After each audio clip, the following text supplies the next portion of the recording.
number 5 for me is Zay Flowers. There's a lot to like with Zay that we'll get into. 4 is where Tillman is. 3 is Quentin Johnston. Number 2 is Jordan Addison. And then number 1, who I think is far away the best wide receiver in this draft, is Jackson Smith-Njigba. And I have never wavered from that since our first wide receiver show from last summer. So number 5, Zay Flowers. I'll be a little brief on him because I know you're gonna mention him too, Trevor. Mm-hmm. He's such an interesting player because with Zay, I'm looking for him right now. I don't know why my notes just bugged out on me. Come on, there he is. Boston College. I'll give you a start. I organize for all-star guys. Like I go top underclassmen in my doc, Senior Bowl, Shrine, NFLPA. Mm. And like Zay should be with the top wide receivers, but I also have him color coded for Shrine. So it's like bottom line is I'm still floored that Zay Flowers went to Shrine game, but good for them. Showed out though. Yeah, exactly. So it's Zay, 5'9 1/4, 182, undersized wide receiver, 29 1/4 arms, very, very, very short arms. He's also going to be 23 the first week of the season, which is fine. These aren't like concerns overall, but just putting everything into context. 4'4", 240, 35.5-inch vert. I just think he's lightning quick. He's very, very hard for DBs to mirror. Yes. His movements are very different. He's not even like this perfect route runner. He's just so unique in the way he moves that he gets open. So I don't care how you do it. Just get to the end point as long as it's efficient. I thought he drops more passes than he should. Like it's weird to me. There's times where I'm like, damn, like you're Zay Flowers. Like you should have better hands than this. And it just kept popping up. He had 9 drops this year on 124 targets, which isn't like, it's a 9.9% drop rate. It's not average. It's a little worse than average, but it's also not like, whoa, this is an issue. And I'll get to one of those in a second. So I like Zay Flowers. Honestly, Trevor, I don't typically fall for little wide receivers in round 1 anymore. Like I just don't. If I got Zay Flowers at the top of round 2, I'm like, sick. Right, sure. Right. I don't think that's happening. I think he's going in the first round now. Probably. So that's where I'm like, I like him, but I've come to realize I don't love him like everyone else does. I don't think he's ever going to be a number 1 wide receiver. When you're looking at a guy this size and play style, if you're maxing him out, you're like, okay, like, can he be Brandon Cooks? I don't really think so, but maybe some do. That's fine. So Zay Flowers at 5. He's a solid player. 4 is Tillman. So I guess I'll run off the rails here with Tillman. I mean, to be fair, like in a really strong wide receiver class, this wouldn't be the case, but this is not. Tillman's 2021 tape is phenomenal. He's a big-bodied player. He's 6'3", 213. He's got long arms. They're almost 33-inch arms. He's got massive hands. He's got 10-inch hands. The 10-yard split, 1.53, for all wide receivers is 68th percentile. But when you dive into his relative athletic score, which factors in his size, he's over 9. He's at 9.22. So for his size, I really like the athleticism. His jumps were really good. The vertical, 37 inches is pretty good. Broad jump, 128. That's really, really good. He's got hang time. I love the way he plays. Like, he plays like a junkyard dog, like back alley, like I'm scrapping. I'm here, I need to scratch and claw for literally everything. He's tough. He's got a little nasty in him. I believe he has NFL bloodlines too. I need to double check this one more time. I thought he has family that played. I need to double check that one. But with Tillman, he's done it against the best competition. I've seen him do it in the SEC. I've seen him do it against Alabama. I've seen him do it against Georgia. I think he was really, really hurt this year and came back when he shouldn't have. And I look at the style of play, like I could put him on the outside, and my favorite aspect of his game is the timing of his routes into shielding DBs. He's got this big, broad upper body that, like, it's hard for a DB to get the arm under or cut in front of him, or he's got the basketball body of, okay, I'm bigger than you, and I'm going to use that to my advantage. And really, you're probably going to have to try to interfere if you're going to stop me. Big catch radius. With the ball in his hands, he's got a nice blend of, I can make you miss, but I'm also going to drop my shoulder through your face mask. And like, this is NFL football. Like, you're on the outside. You're smaller than me because you're a cornerback. He's 6'3", 213. I think he plays bigger than that, honestly. Like, full health, full training. I think this is a guy that's going to hover around 217, 218. I see a physical football player that plays above the rim, that has enough athleticism, and has phenomenal hands. He plucks everything. Like, the ball just sticks to his hands. There's a lot of this in this class, or adjustment, There's or the way body. too much body catching in this class, man. Across the board. That's not him. Everything is just clean. I'm with you, Trevor. Like, he's not going to run by a ton of people. He's not this, like, he's not very shifty. He's more shifty with the ball in his hands, but not pre-catch. Mm-hmm. But I saw him as a number 2 on the outside. And I can't say that about a lot of guys in this draft. Yeah. I really can't. But the caveat is, the ankle this year was bad, and if he can't stay healthy, it's going to be an issue. But and one more, he caught 13 of 18 contested catches in 2021. I need to watch more of his 2021 stuff. It's honestly, if you want to, because if you're like, I might be low on him, just look at that. I think this year is kind of throw it in the trash. Like, the ankle was really bad. That's fair. I think that's completely fair. I remember watching some of his 2021 stuff in the middle of the season because I had heard people give some buzz to Cedric Tillman. I watched some of his 2021 stuff in October, November, but honestly, for his film evaluation over the last couple of months, I've only watched this past year's. So I will go back, because you're right. If he was playing hurt, that would definitely explain the gap that you and I have in how we see this player. Because I watched this past season and I watch a guy that really struggled to turn, to move, to plant, to explode. Yeah. And I did. I just saw a guy who was like, okay, this is almost like it's like a Kelvin Harmon type of player who I liked. Me too. I felt for Harmon. But Harmon ends Hopefully up, it's not that again. Right, like falling to the wayside. And so if he was playing hurt, and he's actually not that kind of guy that we saw over this past year, then maybe there is more in the tank there for him. So, all right. So that's... I won't go long on the other 3. Like, okay. Quentin Johnson, Jordan Addison, Jackson Smith-Njigba. We've talked about them a million times. I will say it's interesting to me. Quentin Johnson is 6'2" and 3/4, 208. Tillman is 6'3", 213. Like, we get this, like, Quentin Johnson's massive. Like, he's huge. And it's like Cedric Tillman's bigger. I just want that to be known. All right. Okay. And I had Johnson ahead of him because I'm a coward. Was that it? Was that all you want to say about the top 3 dudes? A couple comps. Tillman, Cortland Sutton, Quentin Johnson. Can I ask you about Addison? Yeah, please. Because I had Addison as my wide receiver 1 a couple months ago when we were doing this. And now I have him 5. I am 5 now. I'm terrified about the play strength, man. I mean, he's tiny. I just am. I mean, since we did our wide receiver rankings in the early parts of February, came out to the combine, and Addison, make sure I get this right. Addison's measurables were 5'11" and 1/8. Okay, 26th percentile, 173. I did not think that he was going to be 173, third percentile, and ran 4.49, which, okay, it's not that bad of a time, but if you're 173, you've got to be flying. Yeah. So I look at Jordan Addison, who I have at 5, and I also had, hold on, I got a million tabs up right now. It's tab mania this time of year. Hell. He only had 2 drops this past season.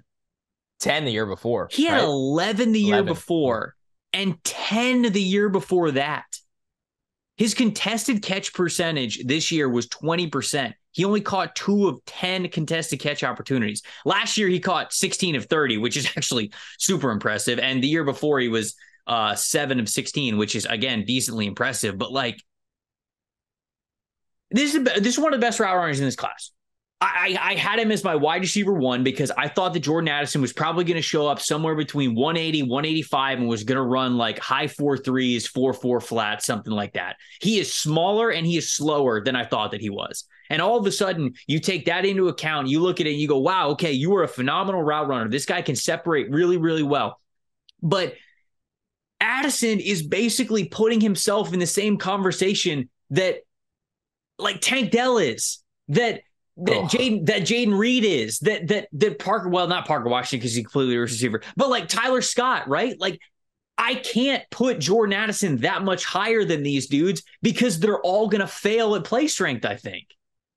He's not going to be able to get off press coverage if people are able to bully him if he's on the line of scrimmage. He's not going to be able to really physically box players out if there's ever a catch point vertically. The way that he's going to thrive at the NFL level is he's going to create consistent separation because of just how quick twitch he is and how great of a route runner he is. And again, and maybe I am not taking that as seriously as I need to, but he's small. It's a big people's game.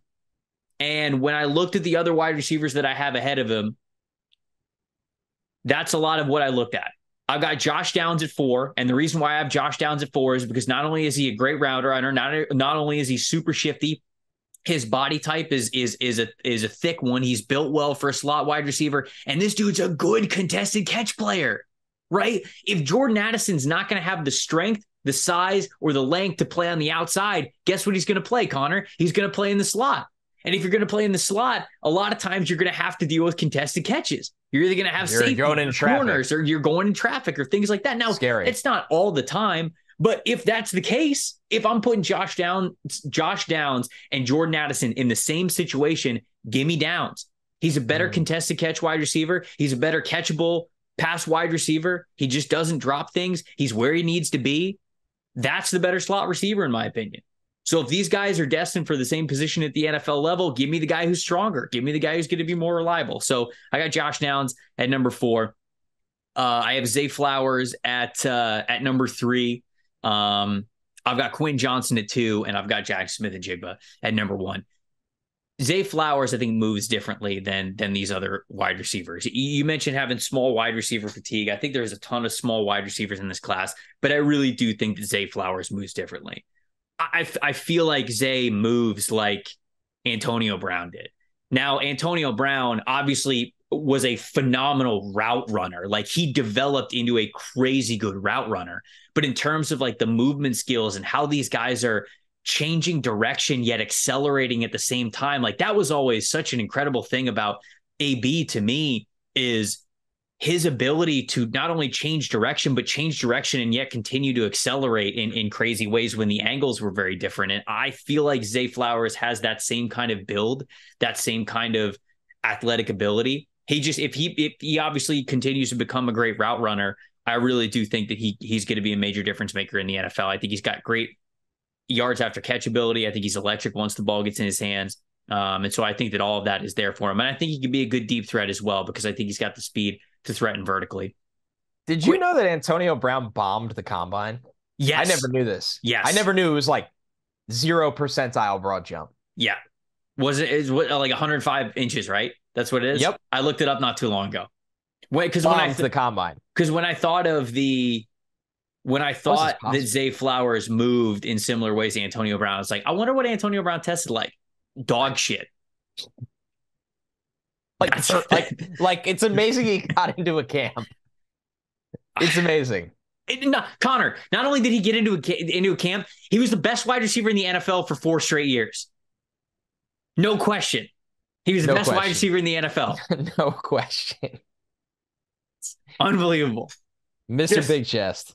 Jeez, man. Yeah, sorry, folks. You didn't need to hear that today. Anyways, he sucks. Terrible person. Correct. Anyways, Quinn Johnson, I have him at number 2. I don't know if I'm going to end up having Quinn Johnson at number 1 by the time this is up.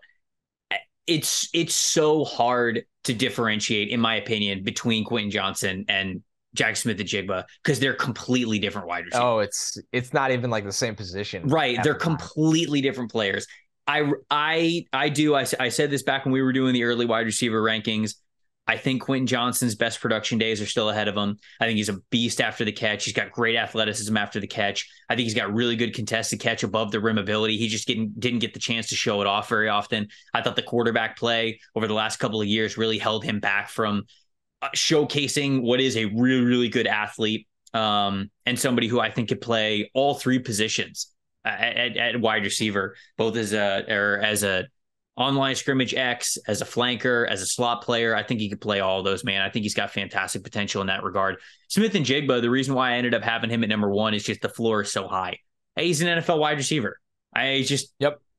You go back and you watch that sophomore tape of his, and the floor is just so high. And I still do have concerns about the overall athleticism. I do. I don't think he's this all-world athlete, but when you are as savvy, when you have as high of a football IQ, the spatial awareness that he showed as a sophomore, remember, this is just as a sophomore. This guy, again, understands the position so well. And if it was a more stacked wide receiver class, maybe I'd have Jaxon Smith-Njigba at 2 or 3 or maybe even 4, but it's just not. He's the guy that I think you'd want to. And honestly, Connor, I think that's why a lot of people, myself included, have tried to, over the course of the last, I'll say 8 months, move Smith-Njigba down. Be wide receiver 2, be wide receiver 3, be wide receiver 4, is because we want to find more athletic, higher ceiling, just overall more talented wide receivers. And I just, outside of Quentin Johnston, I don't think they exist in this class.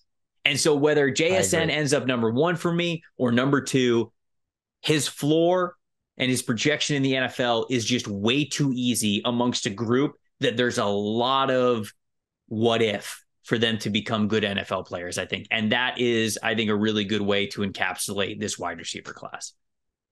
I totally agree. I just look at JSN and go like, why can't he be Cooper Kupp? Right. And I think the idea of Cooper Kupp is different than, you know, when you hear Cooper Kupp, you think of 2021 where he had almost 2,000 yards and he was just out of this world. But like for the most part, Cooper Kupp, 2017, his rookie year, 869. He's hurt in 2018, 566. Over 1,100 in 2019. 974 in 2020. Monster year in 2021. Like, Kupp's a really, really, really good player that thrives from the slot and does not have long speed. But he's a technician and he's got lateral quickness. And that's what Jaxon Smith-Njigba is. And in a draft that I am not really betting the house on a lot of these wide receivers, I'm going to bet on that guy because I want the guy that's really good right away and incredibly smart, incredibly tough, catches everything, is definitely a good enough athlete and has the frame to survive in the middle of the field. It just goes back to this, Trevor. Like we opened this part with Jordan Addison. On the same day at the combine, I had sit downs with Darnell Washington and then Michael Mayer and then Jordan Addison. And like, listen, Michael Mayer. It's Michael Mayer. Arms Darnell crossed. Washington. Arms crossed. Yeah. Just looking like an absolute hoss at all times. Seriously, though, I feel like, is that the only way look at this. The arms are crossed. They're crossed. Literally a picture of us. Dude, he understands. You stick the thumbs underneath the biceps, and you just pump you pump the biceps up. He knows what he's doing. To grasp that those two humans are on the same field as Addison. I know, man. Was wild. And I have him as wide receiver too, because I think he's so good at everything. He is. He's such a good wide receiver. It's Devontae Smith-ish where you're like, I have to just get over it and talk myself into this one. No, Smith's better though. I mean, Smith is better. No, I thought about that. Devontae, no, they're not the same player, but you need to get over the hurdles the same way. Yeah. Like Smith doesn't run by everybody, and he's slight and he's the Slim Reaper. But yeah, I know. I obviously hope Addison's great. There's so many things that I love about his tape. Maybe it's just the point in time of where we are, but like I'm just spooked. I'm spooked to take him over Zay Flowers, Josh Downs, Jaxon Smith-Njigba, and Quentin Johnston. I obviously have him at number five. Yeah. It's not like I think he's gonna. I don't think he's gonna be a bust. I don't think he's gonna bomb. But that's why I had him at five, is because I just don't know how much I want to bet. Because I got him at five. I got Tyler Scott at six, and I got Tank Dell at eight.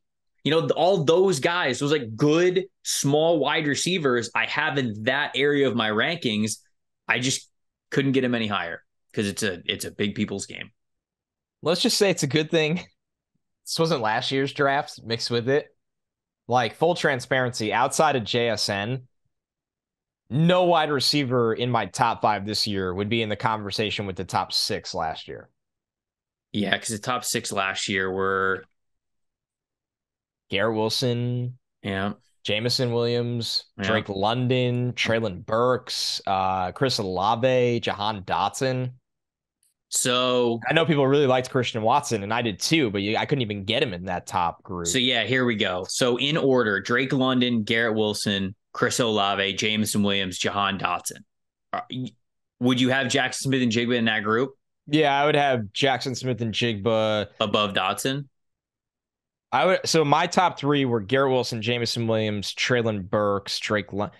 I'd have Jackson Smith and Jigba behind Garrett Wilson and Jameson Williams. So he'd be wide receiver 3 if you mix the classes together. Okay. I think But then after that, forget it. Like, it's off a cliff. JSN for me would have been 5 behind London, Wilson, Olave, and Williams. I think I would have had him at 5. I wasn't a big fan of Burks, so okay. I probably would have had Quentin Johnston then right after JSN. Okay. And then it would have been something. Oh, shoot. George Pickens is in this class too. I forgot. So I would have, so I would have had 5 wide receivers ahead of Jack Smith and Jigba, because I would have had George Pickens in my top 5, obviously. Because I had him like wide receiver 3. Yeah, it speaks volumes. Yeah. I mean, I'm trying to think of your original question, like, where would you put Addison in this class? I mean, because you're throwing London, Wilson, Olave, Jameson, Christian Watson, George Pickens. I'd have JSN. I'd have Quentin Johnston. Then I'd probably have Traylon Burks. I mean, Jordan Addison might not have even been in the top 10 wide receivers for me last year. Yeah, in last year, not factoring in JSN, just last year's class with him. Yeah. He'd probably be somewhere around the Dotson, Christian Watson era. Yes, I agree. I wouldn't have him in my top 5 of Garrett Wilson, Jameson Williams, Traylon Burks, Drake London, Chris Olave, and I had first round grades on all 5 of those players. I feel like I would have had Addison similarly to where I had Sky Moore. Okay. You're a little lower on him than me. Clearly, yeah. Yeah, but the point stands. So last year's wide receiver class, dynamite, built different.